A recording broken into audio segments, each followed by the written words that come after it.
pada sarapan? Ada. Itu yang Bapak harapkan. Jadi sebelum berangkat ke sekolah, terlebih dahulu sarapan pagi, walaupun hanya sesuap nasi. Karena kalau kita tidak sarapan, kita tidak fokus dalam belajar. Di dalam kelas nanti kita ngantuk. Kawan-kawan kita belajar, kita tidak tahu apa-apa. Karena asik ketiduran. Ya kan? Makanya ke depan Bapak harap harus selalu seperti ini. Sarapan pagi walaupun bukan nasi, roti, pokoknya ada pengganjal perut. Apa? Siap? Siap. Nah, seperti biasa, sebelum kita mengawali pembelajaran, terlebih dahulu kita membaca doa. Nah, jadi Bapak harap kesediaan kepada ketua kelas untuk memimpin kawan-kawan yang lain kita berdoa bersama. Siap ketua kelas? Siap. Baik, ketua kelas silakan. Sebelumnya berdoa dimulai.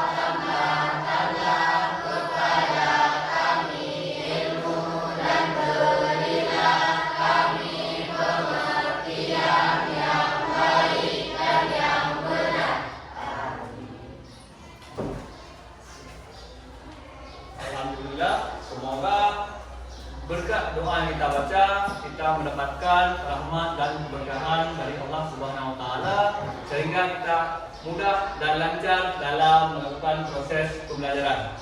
Nah, untuk selanjutnya Bapak ingin mengecek kehadiran kalian semua. Apakah hadir semua atau tidak? Nanti ketika Bapak panggil nama, panggil absen, angkat tangan dan katakan hadir. Paham? Baik.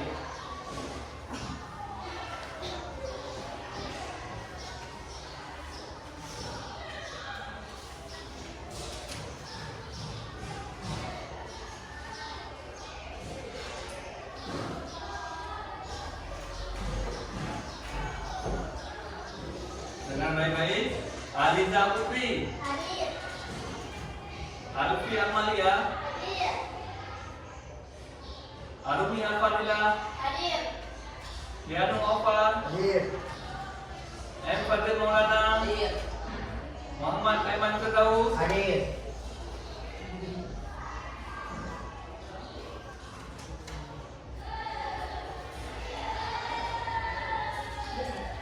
Alhamdulillah, berarti hari ini kita hadir semua dan masih diberikan kesehatan oleh Allah Subhanahu wa taala sehingga kita masih dapat mengikuti proses pembelajaran seperti biasa.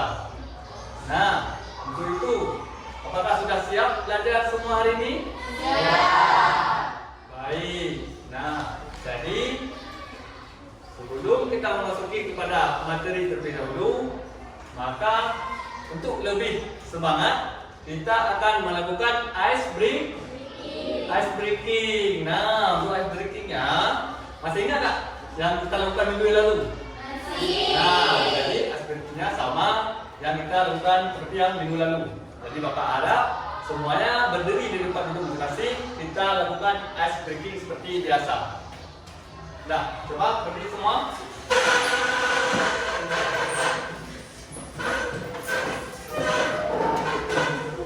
Nah, 1, 2, 3. Tepuk fokus. Melihat. Mendengar.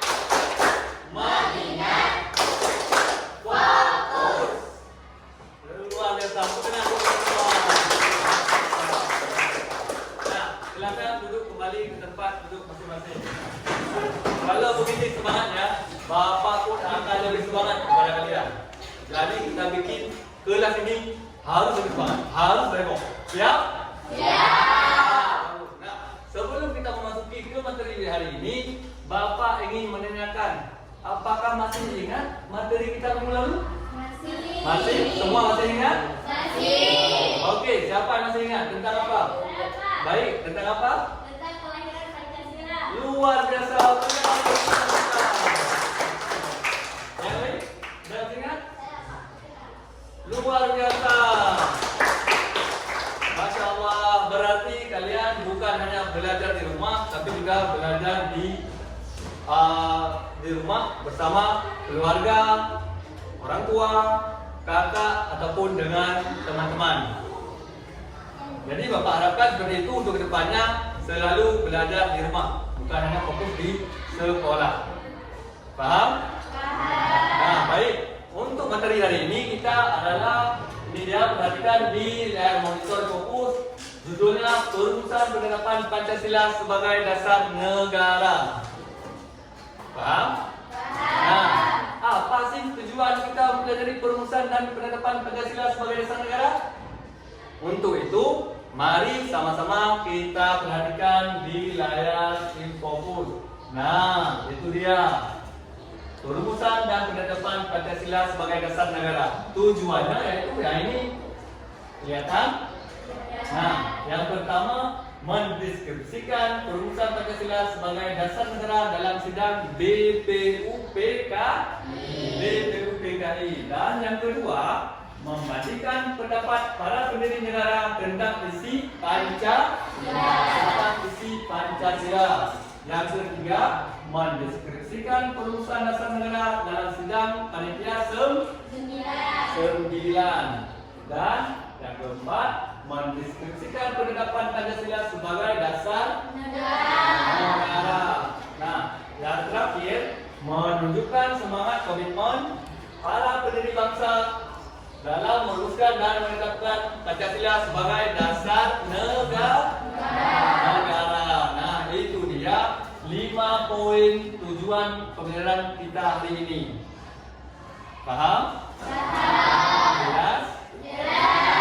Ada yang ingin ditanyakan sebelum kita lanjut?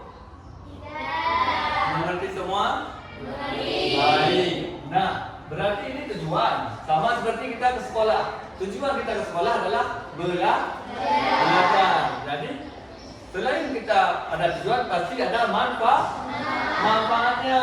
Nah, mari kita saksikan manfaatnya. Nah, ini dia. Seperti kita tadi ke sekolah belajar, tujuannya, manfaatnya kita memperoleh ilmu pengetahuan. Dan manfaat pembelajaran kita adalah peserta didik memahami sejarah perumusan dan penerapan Pancasila sebagai dasar negara. Dan yang kedua, peserta didik meneladani sikap para pendiri bangsa seperti semangat persatuan, toleransi, dan tanggung jawab. Poin yang selanjutnya, peserta didik mampu berpikir kritis dan sistematis dalam menganalisis peristiwa sejarah kenegaraan. Selanjutnya, peserta didik mengembangkan sikap demokratis melalui diskusi, musyawarah seperti yang kita lakukan ini, kelompok. Jadi ketika ada masalah kita musyawarah dan saling menghargai pendapat. Jangan nanti kita satu kelompok, ketika ada kawan kita mengajukan ide ataupun gagasan kelompok, kita batalkan. Tapi kita satu kelompok sama-sama menerima gagasan ataupun pendapat dari kawan-kawan. Paham? Dan selanjutnya, peserta didik menumbuhkan perasaan nasionalisme dan cinta tanah air. Nah, kita cintai tanah air, bukan hanya melakukan demonstrasi, membantah, kita melakukan aksi tawuran, tapi kita cinta tanah air, melakukan kegiatan-kegiatan yang bersifat positif. Paham? Dan yang terakhir, peserta didik mampu menerapkan nilai-nilai Pancasila dalam kehidupan sehari-hari di lingkungan keluarga, sekolah, dan masyarakat. Nah, maksudnya nilai-nilai Pancasila kan, Pancasila ada 5 poin. Yang pertama, yang kedua, yang ketiga, persatuan Indonesia. Keempat, kedaulatan PBB oleh hikmat kebijaksanaan dalam permusyawaratan perwakilan. Dan yang terakhir, keadilan sosial bagi seluruh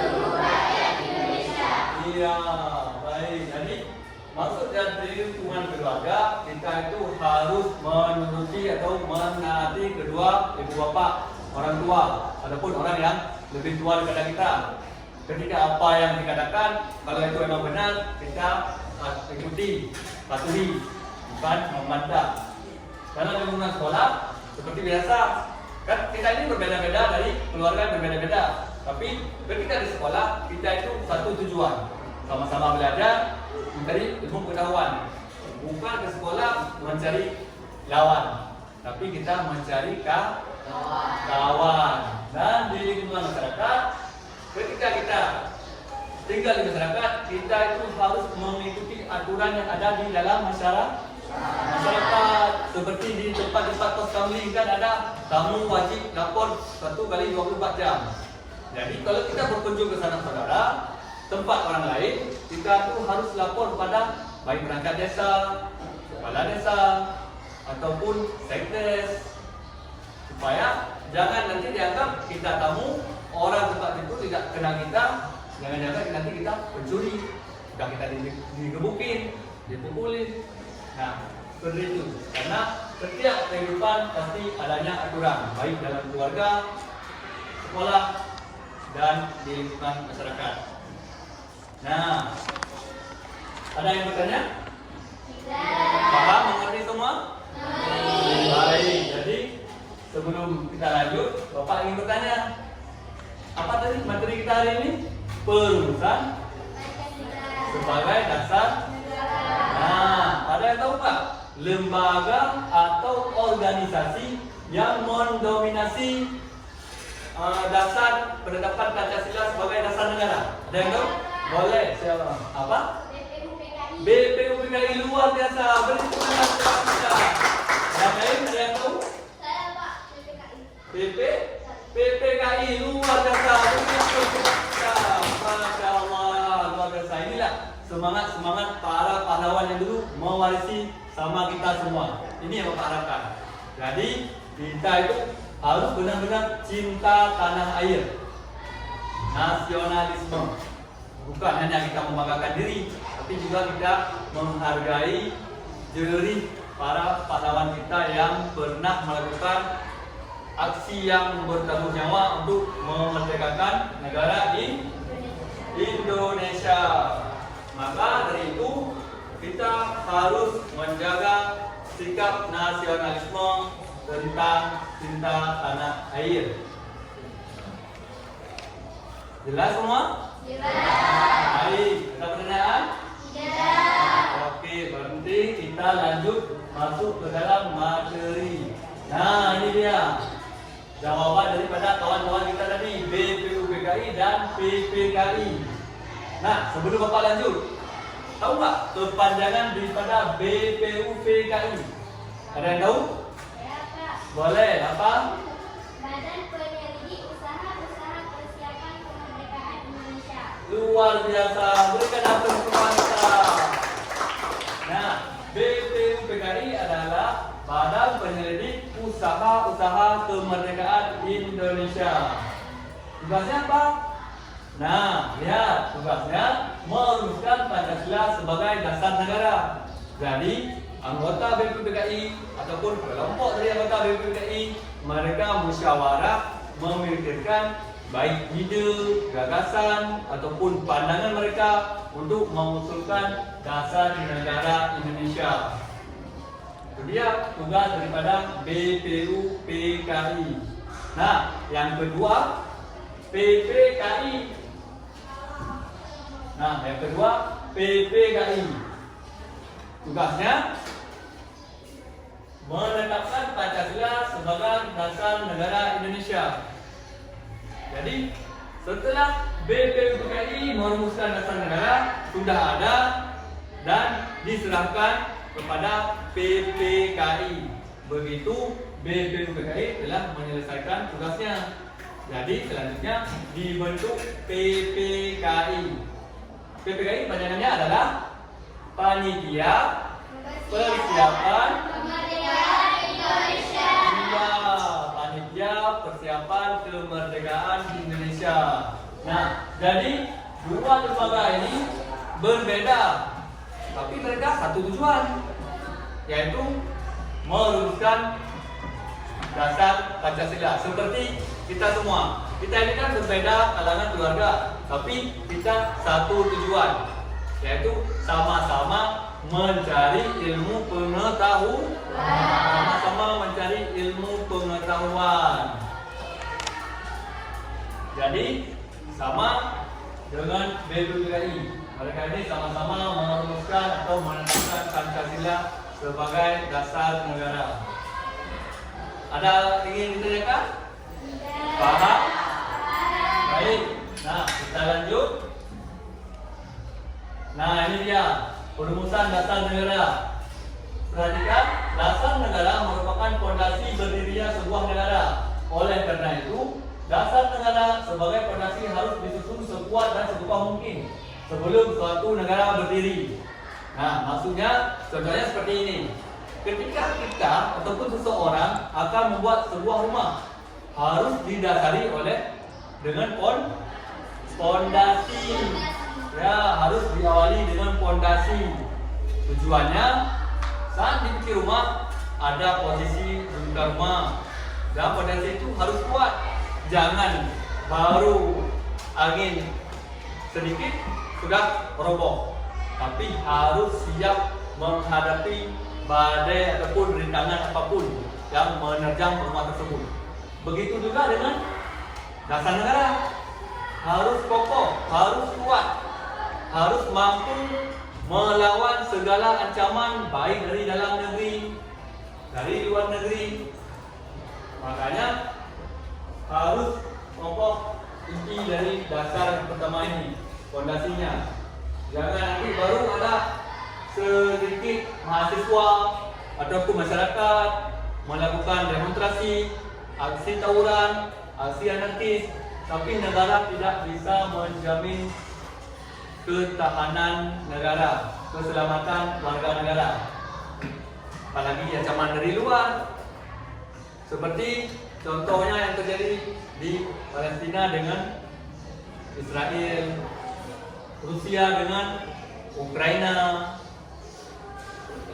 banyak dan yang lain lagi. Banyak contohnya. Makanya dengan adanya fondasi yang kuat, maka ancaman-ancaman dari luar akan bisa diatasi oleh sistem keamanan yang ada di negara kita di Indonesia. Nah, jelas? Paham? Ada yang ingin ditanyakan? Baik, kita lanjut. Perhatikan. Nah, ini dia peta konsep dalam kehidupan bangsaku atau bangsa Indonesia. Kelihatan? Nah, jadi yang pertama, Pancasila sebagai dasar negara. Jadi, maksudnya seluruh aturan yang ada di Indonesia didasari dari Pancasila. Contoh, yang pertama, sila pertama, ketuhanan yang kenapa dikatakan ketuhanan yang Maha Esa?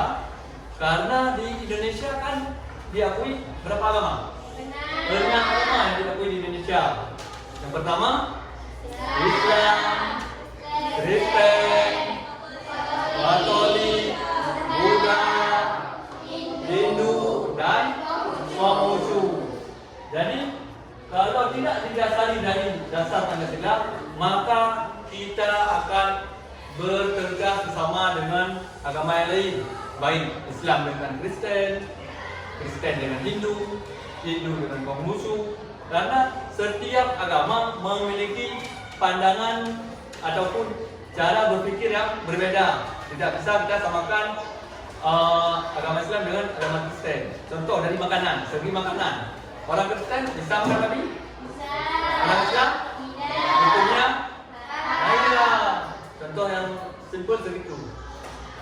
Islam melarang kita makan babi, tapi Kristen halal bagi mereka. Mengerti? Nah, lanjut. Pancasila sebagai pandangan hidup. Ini sama seperti yang kita bicarakan tadi. Pandangan hidup, cara berpikir orang Indonesia, cara berpikir kita. Saat kita akan melakukan sesuatu, kita itu harus berpikir terlebih dahulu. Jangan ceroboh. Karena di Indonesia ada hukum undang-undang dan dasar. Apabila kita melanggar hukum tersebut, maka akan adanya sanksi. Baik kita melakukan pencurian, perampokan, pembunuhan, itu semua ada sanksi. Baik apakah nanti kita dipenjara, denda, membayar denda. Ada yang kedua-duanya, masuk penjara dan juga membayar denda. Makanya harus ikuti aturan yang ada di negara Indonesia. Selanjutnya, Pancasila sebagai ideologi negara. Ideologi adalah pandangan hidup bangsa Indonesia. Jadi sama semua. Pancasila dasar negara dalam hubungan keluarga, aturan kita dalam keluarga. Seperti contohnya ketika orang tua kita membuat aturan untuk kalian tidak boleh keluar malam, atau boleh keluar malam jam 10 harus sudah berada di rumah. Jangan keluyuran. Mengerti? Paham? Nah, ini dia peta konsep Pancasila dalam kehidupan bangsaku, baik dalam bangsa ataupun negara, dalam keluarga, dalam lingkungan masyarakat, dan juga dalam lingkungan sekolah. Nah, paham? Mengerti semua? Baik, kita lanjut ke slide berikutnya. Nah, ini dia. Tadi kan kita membicarakan tentang BPUPKI. Nah, BPUPKI diketuai oleh siapa? Iya, DR Karti Radiman Widyodiningrat. Jadi beliau adalah ketua daripada lembaga BPUPKI. Dan sebagai ketua, pada sidang pertama beliau mengatakan mendirikan Indonesia merdeka diperlukan suatu dasar, bukan hanya sebagai kita mendirikan sesuatu benda. Sama seperti misalnya seorang ibu ketika akan membuat kue, pastinya harus terlebih dahulu menyiapkan bahan. Sama seperti ini, harus adanya diperlukan suatu dasar negara. Jadi untuk menjawab dari pernyataan Radiman Widyodiningrat, beberapa tokoh pendiri negara mengusulkan rumusan dasar negara. Rumusan yang diusulkan memiliki perbedaan satu dengan yang lain. Namun, rumusan tersebut memiliki persamaan dari segi materi dan semangat yang menjiwai. Seperti yang kita bahas tadi, ketika suatu kelompok melakukan musyawarah, pasti memiliki perbedaan pendapat. Misal, seseorang mengusulkan pendapat seperti ini, ditanggapi dengan kawan yang lain. Jangan seperti itu. Kita lakukan seperti ini aja. Sepertinya lebih efektif. Dapat lagi usulan ataupun gagasan dari kawan yang lain. Gak bisa seperti itu. Nanti bertentangan dengan kawan kita yang ini. Ya kan? Jadi makanya tujuan dibentuknya musyawarah supaya menghasilkan satu ide atau gagasan atau pendapat. Itulah tujuannya kita membentuk musyawarah ataupun kelompok. Dengan kali seperti rapat, pernah dengar kan? Orang-orang bikin rapat, itulah tujuannya. Ketika ada permasalahan, mereka membuat sebuah forum. Dalam forum tersebut, mereka melakukan musyawarah, melakukan ide-ide, mengusulkan pendapat. Apa saja pendapat silakan utarakan. Yang penting tidak menyalahgunakan ataupun kekuasaan, tidak bertentangan dengan pendapat-pendapat yang lain. Jangan ketika mengusulkan pendapat tapi kawan kita tidak menerima, itu menjadi keributan, menjadi pertentangan. Itu yang tidak boleh. Makanya dengan dibentuk musyawarah supaya mendapat satu tujuan. Jangan dalam musyawarah malah bertengkar. Ya kan? Ya. Jangan berkelahi dengan anggota kelompok sendiri. Tujuan kita bentuk kelompok itu kan dia untuk menentukan satu tujuan. satu arah ataupun satu pendapat. Faham? Ada yang ingin ditanyakan? Mengerti semua? Baik, kita lanjut ke tahap selanjutnya. Nah, ini dia. Tadi kita membahas tentang rumusan dasar negara. Ada berapa tokoh yang merumuskan dasar negara? 3. Baik. Siapa saja? Muhammad Yamin, Sukarno, dan Soekarno. Nah, dari forum yang kita bahas tadi, ada 3 orang ataupun ada 3 anggota kelompok yang mengusulkan usulan dasar negara. Ini dia 3 tokohnya. Yang pertama Muhammad Yamin, yang kedua Sukarno, dan yang ketiga Soekarno. Ingat ini ya. Jadi harus diingat. Nanti siapa tahu ke depannya kita membahas ini lagi. Nah, ini dia orang-orangnya. Yang pertama Muhammad Yamin mengusulkan dasar negara pada tanggal 29 Mei tahun 1945. Dan isi dari usulan Muhammad Yamin yaitu 1. Peri kebangsaan. Yang kedua peri kemanusiaan. Dan yang ketiga peri ketuhanan. Yang keempat kesejahteraan peri kerakyatan. Dan yang terakhir kesejahteraan rakyat. Dan ini dia 5 poin yang diusulkan oleh Muhammad Yamin. Dan selanjutnya, ketika Muhammad Yamin sudah selesai mengusulkan pendapat, keesokan harinya kembali diusulkan pendapat oleh Sutomo pada tanggal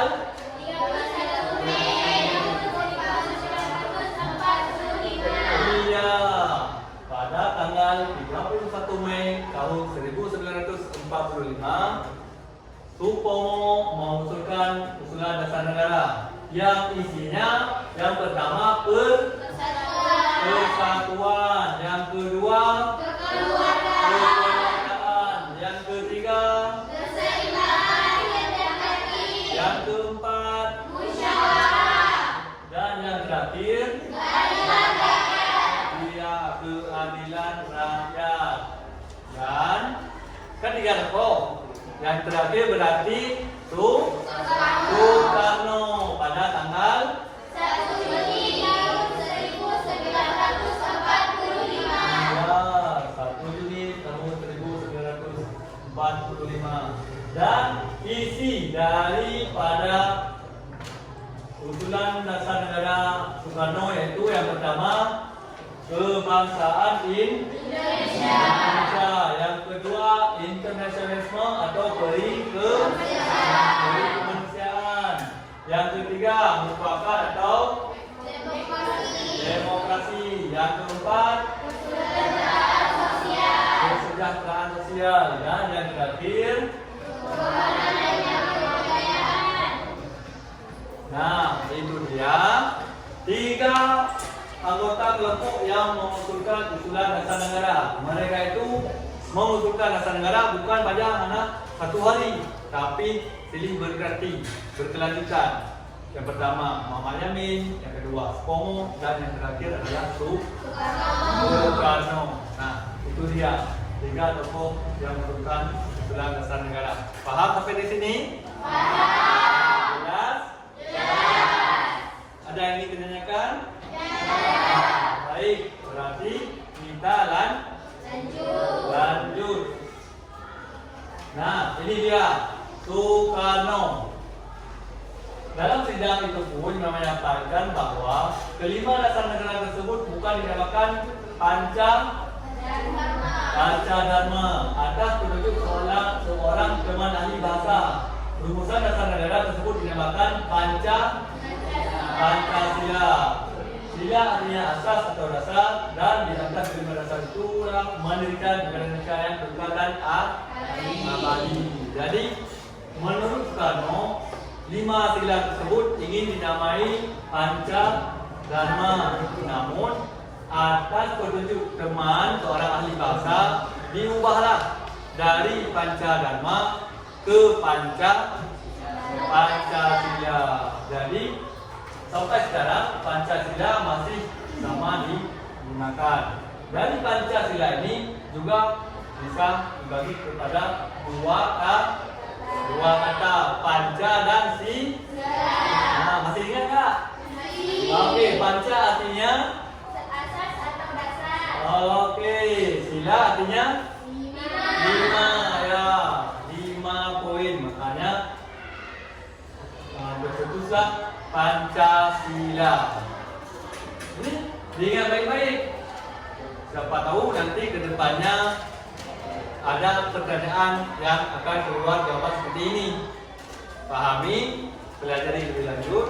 Nanti ketika ada soal ataupun pertanyaan, kita sudah mengingat. Paham? Baik. Kita lanjut ke slide berikutnya. Nah, ini dia. Pada akhir sidang pertama, Ketua BPPKI membentuk panitia kecil yang bertugas untuk mengumpulkan usulan para anggota yang akan dibahas pada masa sidang berikutnya. Jadi, ketika dalam sidang BPPKI kan sudah ada keputusan, sudah ada usulan besar negara. Jadi dibentuk panitia kecil. Tujuannya untuk apa? Untuk mengumpulkan usulan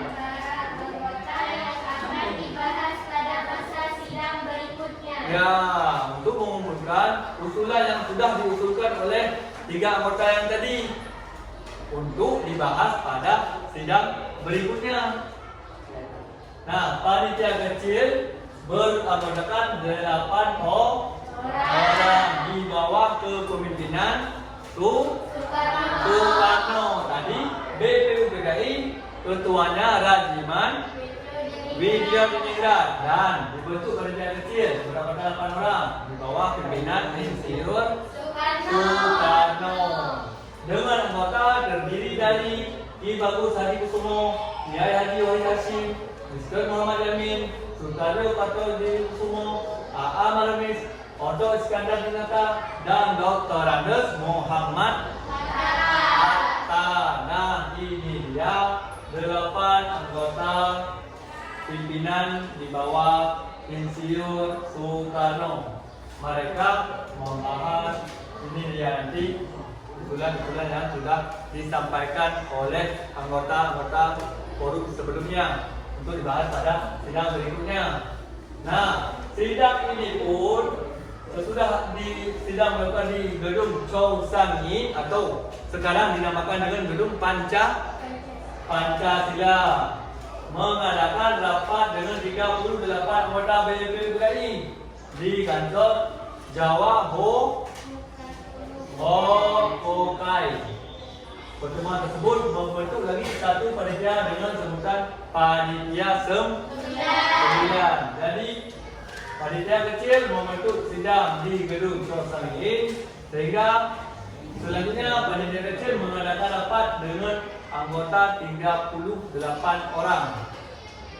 Juga termasuk nanti ada perwakilan dari anggota Jepang, 7 orang perwakilan dari anggota Jepang yang berkontor besarnya di Jawa Hokokai. Pertemuan tersebut membentuk lagi panitia kecil yang berjumlah 9 orang. Paham? Bisa dipahami? Jelas? Ada yang ingin ditanyakan ataupun ada yang kurang paham? Jelas semua berarti? Lagi? Jelas semua? Jelas. Lanjut? Baik, kita lanjut. Nah, ini dia anggota panitia 9. Ada tak jumlah 9 orang? Benar. Baik, ini jumlahnya 9 orang. Ini ketua, Insinyur Soekarno, panitia di atas 4 orang dan barisan di bawah 4 orang. Jadi jumlahnya 9 orang. Nama anggotanya ini Ketua Insinyur Soekarno dan Muhammad Yamin dan Muhammad Hatta, Dr. A.A. Alamin, Abi Kusno, Dr. Sujo, Abdul Kahar, Zaki, Abi Abdul Sari, Kiai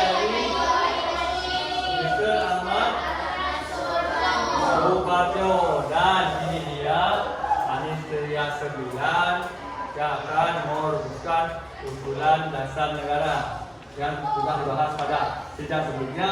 Mereka ini membahas lagi pada rapat kecil berjumlah 9 orang. Paham? Nah, baik. Jadi kita lanjut ke slide selanjutnya. Nah, ini dia tugas daripada panitia 9, yaitu merancang pembukaan undang-undang dasar. Itu dia tugas yang akan diemban oleh panitia 9 setelah menghasilkan hasil dari rapat sidang sebelumnya untuk menetapkan Pancasila sebagai dasar negara. Jadi ini mereka menetapkan pembukaan undang-undang dasar. Karena segala sesuatu yang akan dibuat atau yang akan dibikin harus ada rancangan. Bukan hanya kita sebagai akan membuat sesuatu sesuka-suka hati kita tanpa ada rancangan ataupun tanpa ada pemikiran terlebih dahulu. Kita buat asal-asalan, maka itu akan menjadi kacau, tidak bisa digunakan. Apalagi ini dasar negara yang sangat penting bagi sebuah negara.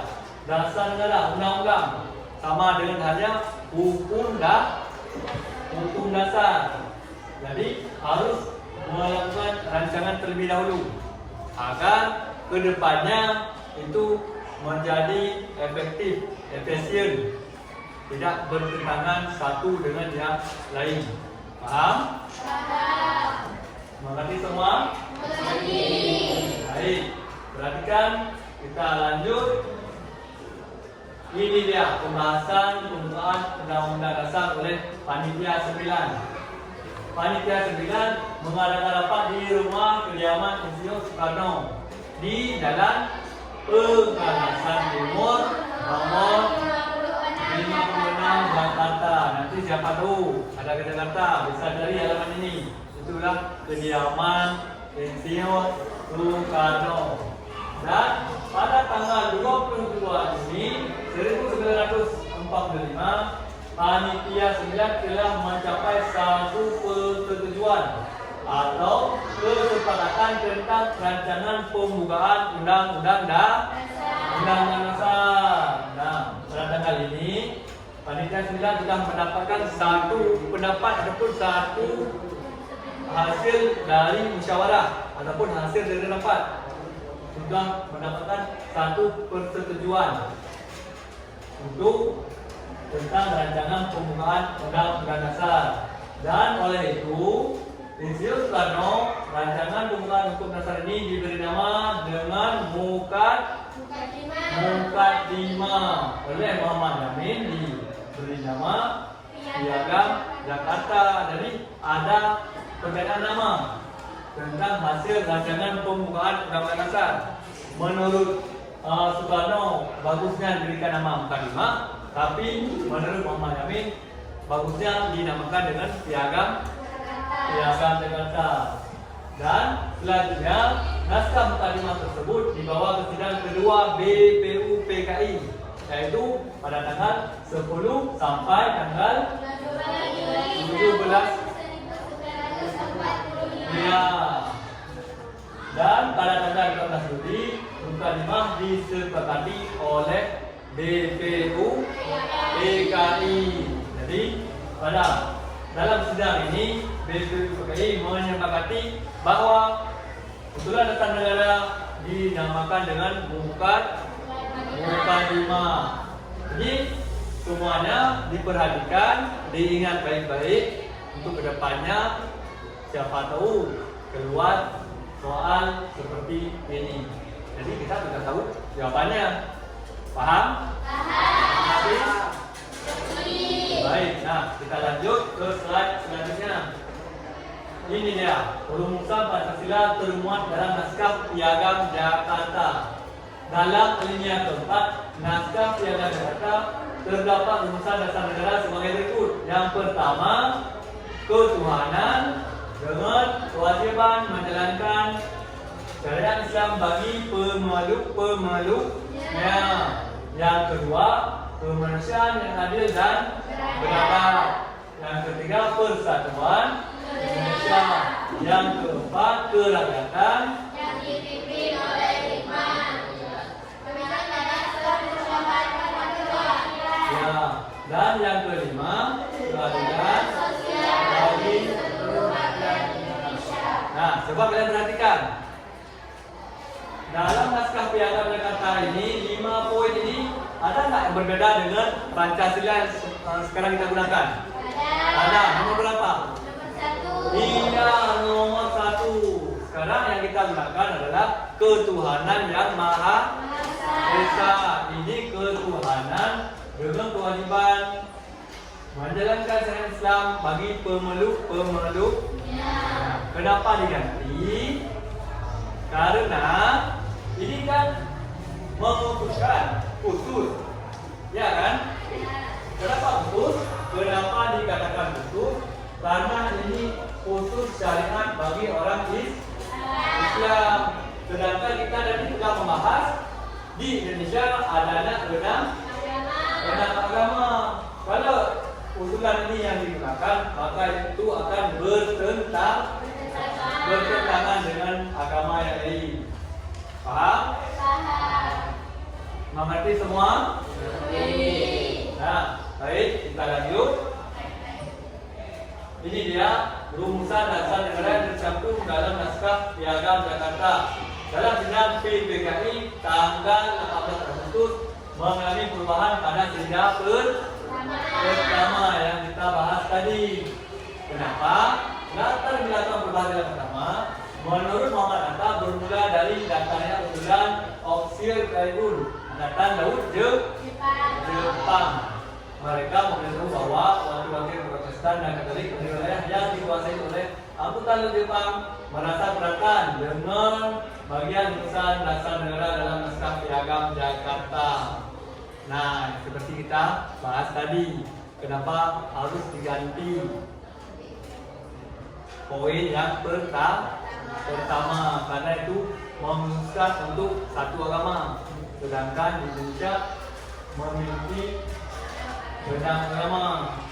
Makanya ada pertentangan dari wakil Protestan dan Katolik, tapi yang dikuasai oleh Jepang, Laut Jepang. Jelas? Paham? Mengerti? Nah, baik. Lanjut kita terhadap keberatan tersebut. Jadi, sebelum sidang PPK dimulai, Muhammad Hatta mengajak Ki Bagus Hadi Kusumo, Ki Haji Wahid Hashim, Mr. Zahman Srinodimojo, dan Mr. Teguh Muhammad Hasan mengadakan suatu rapat pendahuluan sebelum melakukan sidang PPKI, sebelum dimulai sidang PPKI. Supaya tujuannya apa? Supaya tidak terpecah sebagai bangsa. Tokoh dari bangsa yang berbicara telah bersepakat untuk menyelesaikan bagian tersebut dengan menginginkan dengan ketuhanan yang Maha Esa. Jadi kalau tidak diganti poin yang pertama, mereka takut nanti terjadi perselisihan ataupun ketidakkedaulatan. Terjadi baik itu aksi anarkis ataupun tadi demonstrasi yang akan terjadi di kemudian hari. Maka dari itu, sebelum hal-hal yang tidak diinginkan terjadi, Muhammad Hatta mengajak beberapa anggota yang lain untuk membuat rapat agar poin yang pertama diubah ataupun diganti dengan poin yang lain yang lebih umum agar semua kalangan masyarakat ataupun semua agama, pendiri-pendiri agama, ketua-ketua daripada semua majlis menerima dengan lapang dada, bukan hanya untuk satu kalangan. Mengerti? Paham? Lanjut nih. Cukup semangat dulu untuk kita semua. Beri semangat. Agar lebih semangat. Siap? Lanjut? Okey, perhatikan. Nah, ini dia rumusan dasar negara yang tercantum dalam pembukaan Undang-Undang Dasar yang ditetapkan oleh PPKI pada tanggal 18 Agustus. Jadi, isi daripada usulan tersebut ini dia 5 poin. Yang pertama, sama-sama kita bacakan. 1. Ketuhanan yang Maha Esa. Yang kedua, Kemanusiaan yang adil dan beradab. yang ketiga, Persatuan Indonesia. yang keempat, Kerakyatan yang dipimpin oleh hikmat kebijaksanaan dalam permusyawaratan perwakilan. dan yang terakhir adalah Keadilan sosial bagi seluruh rakyat Indonesia. ya. Dan ini dia usulan-usulan dari seluruh rapat yang dilakukan oleh baik dari panitia sembilan, usulan dari 3 anggota dari lembaga-lembaga BPKI dan PPKI, sehingga tersimpullah 5 poin ini yang kita gunakan sampai sekarang. Jadi ada beberapa kali perubahan ataupun usulan. Cuma 1 poin saja, yang lain semuanya sudah diterima. Cuma poin yang pertama yang mengalami perubahan. Mengerti? Nah, kita lanjut. Nah, kan? Jadi mulai dari slide pertama sampai dengan slide yang terakhir sudah kita pahami, pelajari bersama. Sudah Bapak jelaskan. Sudah paham semua. Sudah mengerti. Masih ingat? Baik. Tidak ada pertanyaan? Maka dari itu, kalau tidak ada pertanyaan, maka Bapak yang akan bertanya kepada kalian semua. Tapi bukan Bapak tanya satu persatu maju ke depan. Dengan cara kita membagi kelompok. Untuk anggota kelompoknya seperti kelompok kita yang minggu lalu. Posisinya seperti ini. Tidak usah kita ubah-ubah lagi. Seperti ini. Dan nanti Bapak akan memberikan LKPD kepada kalian semua. Ini kan namanya tugas kelompok. Seperti tadi, panitia kecil, panitia sembilan, ataupun lembaga-lembaga negara, mereka akan melakukan rapat ataupun musyawarah. Begitu juga sekarang kita akan melakukan musyawarah, rapat ataupun akan melakukan tugas kelompok. Intinya tugas kelompok itu dikerjakan seluruh anggota kelompok, jangan dibebankan kepada satu orang anggota kelompok. Apabila kejadian seperti itu, maka nilai kelompoknya hanya untuk satu orang yang bekerja. Yang lain, ya lihat saja, itu santai, tapi nilainya tidak ada. Nah, siap untuk mengerjakan tugas kelompok? Baik, Bapak akan memberikan LKPD dan kerjakan sesuai dengan anggota kelompok masing-masing.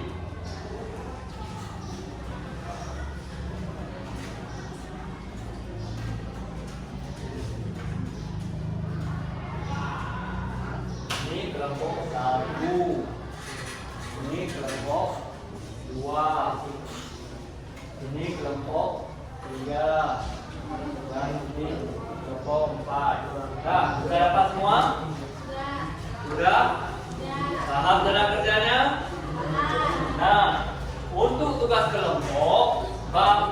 berikan alokasi waktu 20 menit untuk mengerjakannya, untuk membahasnya. Mengerti? Dari 20 menit, nanti ketika Bapak katakan, baik anak-anak seluruhnya, waktunya sudah habis, maka siap-siap untuk maju ke depan dan melakukan presentasi. Mengerti? Untuk presentasi, Bapak nanti tidak tunjuk. Tapi kelompok mana yang mau mempresentasi, nanti silakan ketika sudah selesai mengerjakan. Paham? Yang lain mengerti semua? Baik, silakan dikerjakan dimulai dari sekarang. Waktunya 20 menit.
Baik, anak-anak, waktunya sudah selesai. Sudah siap? Baik, untuk itu seperti yang kita bicarakan tadi, kalau sudah siap, maka akan kita lakukan presentasi. Nah, kelompok mana ini yang mau tampil duluan? Kelompok berapa? Yang mau tampil duluan? Bapak tidak tunjuk. Silakan. Kemudian iya, kelompok berapa? Kelompok 2. Ayo, yang lain berikan tepuk tangan untuk kelompok 2.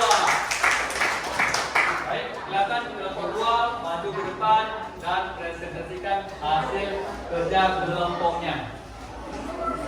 Yang lain mohon diperhatikan. Sini.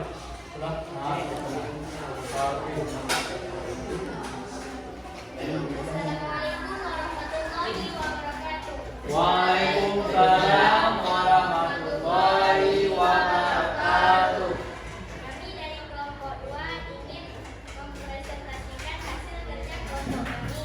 Sebelum itu kami ingin memperkenalkan diri. Perkenalkan, nama saya Khairatul Pisan, saya sebagai ketua kelompok. Dan di sebelah kanan saya bernama Khalsa Ibrahim. Di sebelah saya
Demikianlah hasil presentasi daripada kelompok 2. Bagaimana dengan kelompok yang lain? Apakah ada tanggapan?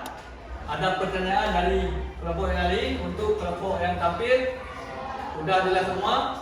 Sudah. Baik, terima kasih untuk kelompok 2. Kita berikan aplaus untuk kelompok 2. Baik, kelompok 2 silakan kembali ke tempat duduk masing-masing.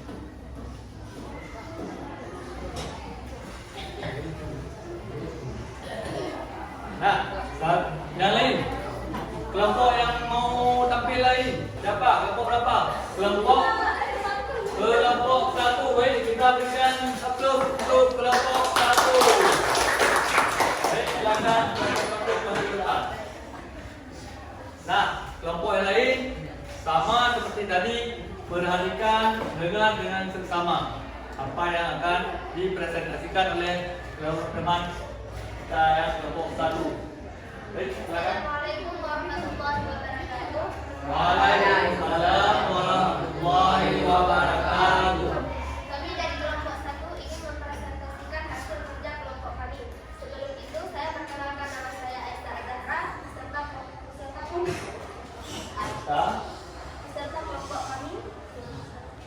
Perkenalkan nama saya Ahmad Ahmadillah, di sebelah saya bernama Sergei Nubus, sebelah saya bernama Perkenalkan nama saya Azhar Fadila, di sebelah saya bernama Fadila. Kesimpulan, BPU PKI Badan Penyelidik Usaha-Usaha Persiapan Kemerdekaan Indonesia dibubarkan oleh pemerintah Jepang pada tanggal 7 Agustus 1945. Pembubaran ini dilakukan karena BPU PKI telah menyelesaikan tugas utamanya, yaitu membahas dan merumuskan dasar negara Indonesia serta mengisi rancangan undang-undang dasar. Selama 2 kali sidang, BPU PKI berhasil melahirkan gagasan penting seperti rumusan Pancasila dan runtuhan Undang-Undang Dasar 1945. Setelah tugas tersebut selesai, Jepang membentuk BPKI sebagai badan lanjutan untuk mempersiapkan kemerdekaan Indonesia secara lebih nyata. Hasil diskusi, meskipun BPU PKI dibentuk oleh Jepang, para tokoh bangsa Indonesia tidak menggunakan kesempatan tersebut. Mereka memanfaatkan BPU PKI sebagai sarana untuk memperjuangkan kepentingan bangsa Indonesia. Tokoh-tokoh seperti Insinyur Soekarno, Muhammad Hatta, dan Muhammad Yamin Akif menyampaikan wawasan tentang dasar negara dan membentuk pemerintahan. Hal ini menunjukkan sikap kerja, jujur, dan bertanggung jawab pada pendiri bangsa dalam memperjuangkan kemerdekaan Indonesia. Sekian dari kami. Assalamualaikum warahmatullahi wabarakatuh. Waalaikumsalam warahmatullahi wabarakatuh. Kita berikan tepuk tangan untuk kelompok 1. Nah, kan sudah tampil 2 kelompok dan juga sudah kita membahas dari pertama materi sampai dengan sudah kita membahas dengan kerja kelompok. Semua sudah kita pelajari dari slide per slide sampai dengan atas akhir tugas kelompok. Nah, apa sih kesimpulan kita hari ini tentang materi yang kita pelajari? Maka dari itu, mari sama-sama kita lihat pada layar info. Nah, ini dia kesimpulan dari pertama sampai dengan setelah kita kerjakan tugas kelompok. Kesimpulannya, Pancasila dirumuskan melalui proses panjang yang melibatkan para pendiri bangsa dalam sidang BPUPKI dan PPKI dengan semangat kebangsaan, persatuan, dan tanggung jawab yang tinggi. Yang kedua, perbedaan pendapat dalam perumusan dasar negara menunjukkan adanya sikap demokratis dan musyawarah untuk mencapai mufakat demi kepentingan bangsa. Dan selanjutnya, panitia 9 berperan penting dalam merumuskan Piagam Jakarta sebagai cikal bakal pembentukan Undang-Undang Dasar 1945. Selanjutnya, perubahan rumusan piagam pertama dilakukan untuk menjaga persatuan dan keutuhan bangsa Indonesia yang majemuk. Selanjutnya, penerapan Pancasila pada 18 Agustus 1945 oleh PPKI menegaskan Pancasila sebagai dasar negara yang final dan mengikat seluruh rakyat Indonesia. Dan yang terakhir, Pancasila menjadi pedoman fundamental dalam kehidupan berbangsa dan bernegara, serta sumber dari segala sumber hukum di Indonesia. Jadi intinya segala hukum yang ada di Indonesia itu didasari dari undang-undang dasar. Pedomannya, intinya ataupun akarnya dari undang-undang dasar. Sudah paham? Mengerti? Ada yang ingin ditanyakan? Tidak. Baik, kalau begitu sudah paham, sudah mengerti semua. Sekarang Bapak ingin menanyakan lagi kepada kalian. Tadi kan kita mengerjakan tugas kelompok. Nah, sekarang kita melakukan tugas individu atau tugas mandiri. Nanti Bapak akan membagikan LKPD perorangan, bukan kelompok. Yang tadi kita kerjakan dengan kelompok, tapi sekarang kita kerjakan sendiri-sendiri. Jangan mencontek dengan kawan. Siapa tahu kawan salah jawabannya, tapi pemikiran kita yang benar, kita contek sama kawan, jadi jawaban kita salah. Nah, siap? Siap. Baik, Bapak berikan LKPD, kerjakan sendiri-sendiri.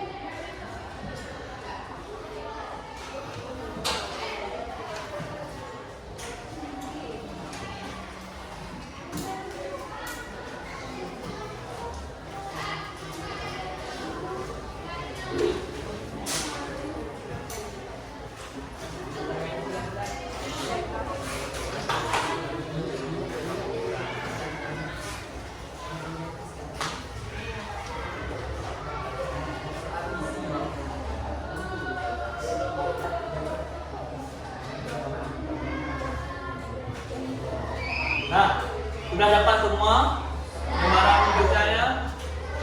Nah, untuk lembaran kerja evaluasi ini, Bapak berikan alokasi waktu 10 menit. Yang tadi tugas kelompok 20 menit. Ini tugas mandiri 10 menit. Siap? Siap untuk dikerjakan? Siap. Baik, Bapak berikan waktu 10 menit dimulai dari sekarang.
Nah, berhubung waktunya sudah selesai. Apakah semuanya sudah siap? Siap. Baik, Bapak mohon kesediaan kepada ketua kelas untuk mengumpulkan lembaran dari jawaban yang lain. Mohon kesediaan ketua kelas.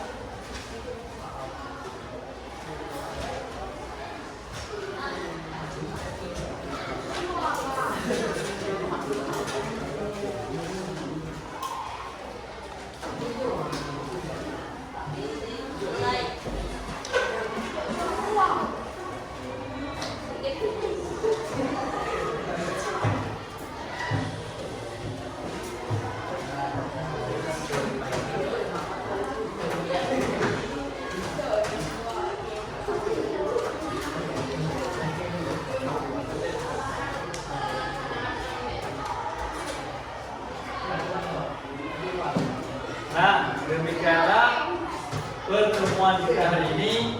Jadi Bapak ingin bertanya, bagaimana sih perasaan kalian belajar hari ini dengan Bapak? Senang nggak? Senang.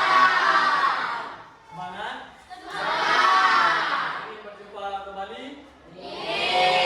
Baik, insya Allah berarti kalau kalian senang belajar dengan Bapak, semangat, suka, insya Allah kita akan berjumpa kembali di pertemuan selanjutnya pada minggu berikutnya dengan materi tentang lanjutan daripada ini, yaitu pengesahan Undang-Undang Dasar 1945. Jadi mohon untuk materi selanjutnya dipelajari di rumah agar ketika nanti pertemuan selanjutnya kita sudah mengerti walaupun hanya pembahasan kecil tentang materi kita yang berikutnya. Siap? Siap. Baik.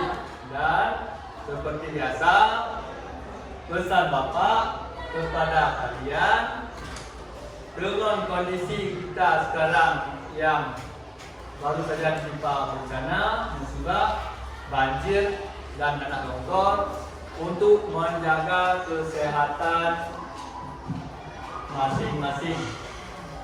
Kalau ke sekolah, alangkah baiknya menggunakan masker karena udaranya sangat berdebu. Dan kalau malam hari, kalau memang tidak ada keperluan, usahakan jangan keluar rumah, selalu dalam lingkungan keluarga. Baik, demikian pertemuan hari ini. Jadi seperti biasa, sebelum kita mengakhiri pembelajaran, kita melakukan sholat, baca sholawat. Jadi, Pak harap kita semua membaca sholawat seperti biasa. Mohon semuanya kita berdiri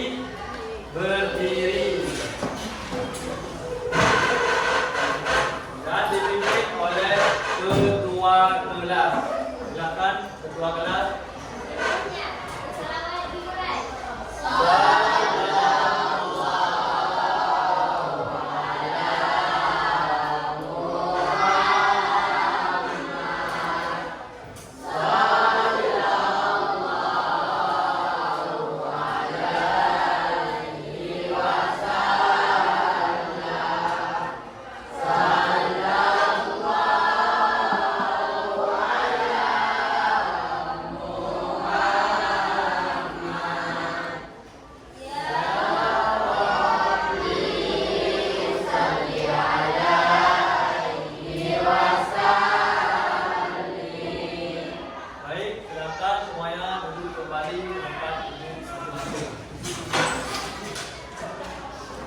Baik, terima kasih. Demikian perjumpaan kita hari ini. Insyaallah kita akan berjumpa kembali pada materi selanjutnya dan pada pertemuan berikutnya. Terima kasih atas perhatian dan mohon maaf atas segala kekurangan. Bapak akhiri, wabillahi taufiq wal hidayah. Wassalamualaikum warahmatullahi wabarakatuh.